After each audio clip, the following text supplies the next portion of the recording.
Price Lord. இந்த நாளும் கூட தேவன் நம்மோடு கூட இடைப்படுகிற வார்த்தை என்னவென்றால் உபாகமம் 15ஆம் அதிகாரம் 5ஆம் வசனம். உன் தேவனாய் கர்த்தர் உனக்கு சுதந்திரிக்கும்படி கொடுக்கும் தேசத்தில் உன்னை மேன்மேலும் ஆசீர்வதிப்பார். ஆம் பிரியமானவர்களே, இதனாலும் கூட தேவன் என்ன சொல்றாருன்னா, உனக்கு கொடுக்கும் தேசத்தில், உனக்கு கொடுத்துருக்க வீட்டில், உனக்கு கொடுத்துருக்க வேலையில் இப்போ பார்த்தீங்கன்னா மேன்மேலும் ஆசீர்வாதம். நமக்கு சில நேரங்களில் யோசிப்போம், என்னடா இந்த ஆசீர்வாதத்தை நம்ம இருந்துருவோமா, இந்த வீட்டிலே நம்ம இருந்துருவோமா, இந்த தேசத்திலே இப்படி இருந்துருவோமா என்று சொல்லி நீங்கள் சிந்தித்து கொண்டு இருக்கிற இந்த நேரத்தில் ஆண்டவர் சொல்கிறார், உன்னை மேன்மேலும் ஆசீர்வதிப்பார். உனக்கு கொடுத்திருக்கிற தேசத்தில், உனக்கு கொடுத்திருக்க வீட்டில், உனக்கு கொடுத்திருக்கிற எல்லாவற்றிலும் மேன்மேலும் ஒரு ஆசீர்வாதத்தை ஆண்டவர் நாளில் உங்களுக்கு தர்றார். ஆனால் பாருங்கள், ஒரே ஒரு கண்டிஷன் தாங்க. அதுக்கு மேலே இருக்க அவசரத்தை நீங்கள் தெளிவாக வாசித்து பாருங்கள். எளியவன் உனக்குள் இல்லாதிருக்கும்படி இப்படி செய்ய வேண்டும். என்ன செய்யணுங்களா?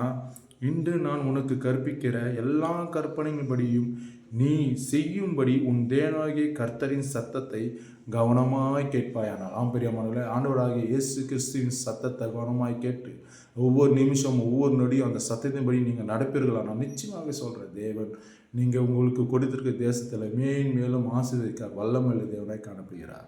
Price the Lord. கண்டிப்பாக ஆண்டவர் உங்களை ஆசீர்வதிப்பார். ஆமென். Praise the Lord.